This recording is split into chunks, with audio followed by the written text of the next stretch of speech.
The problem is that so many of us find in our childhood that we are somebody other than what we really truly want to be. We would rather be this person or something different than what we are, or maybe we're ashamed of our mom or our dad. We're unhappy with who our grandfather was or our grandmother. Perhaps we don't like the fact that we are white, black, yellow, brown, red. And so we look at that and we say, oh, I'm different, I am not that person, and then we develop another identity. But that identity is false, and then so it goes out into the world and you start developing other personas, and now all of a sudden you have different personalities. That's how people can go to work and be one person, go to church, be another person, come home, be somebody entirely different. But when it comes down to it, when they're alone, when they're by themselves and they look in the mirror and they're forced to see who they are who they are. If they're disappointed in who they are, then they don't live in a life, in a world that is real. And they start living in a fictitious way.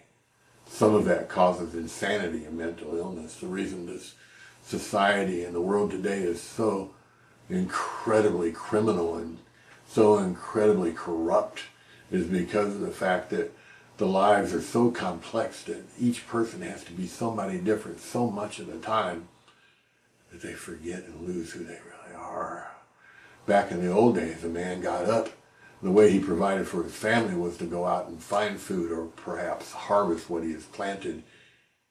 He goes out and he cuts firewood for heat in the winter, because if he doesn't, his children or his wife or himself will die from cold and exposure. His life is simple and straightforward. He knows who he is. He gets up in the morning, he puts his hand to the plow. If he can no longer put the hand to the plow, then he relies upon a friend or family, somebody else, to help while he goes and fills another role in order to survive. He knows and knew always who he was. Never lost his identity. Some men were mean and obnoxious. Some men didn't like who they were, and so they would choose to escape in some form or another.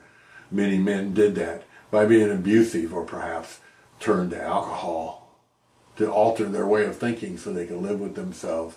Many in the old days, as I see and remember in my visions, is people that smoke marijuana was not a way to escape, but rather a way to calm the spirit so that they could cope with life. Marijuana was something that was here, it was cultivated, it was rich, it was given by God to be used for a purpose. Alcohol made by man. It's a whole different subject entirely.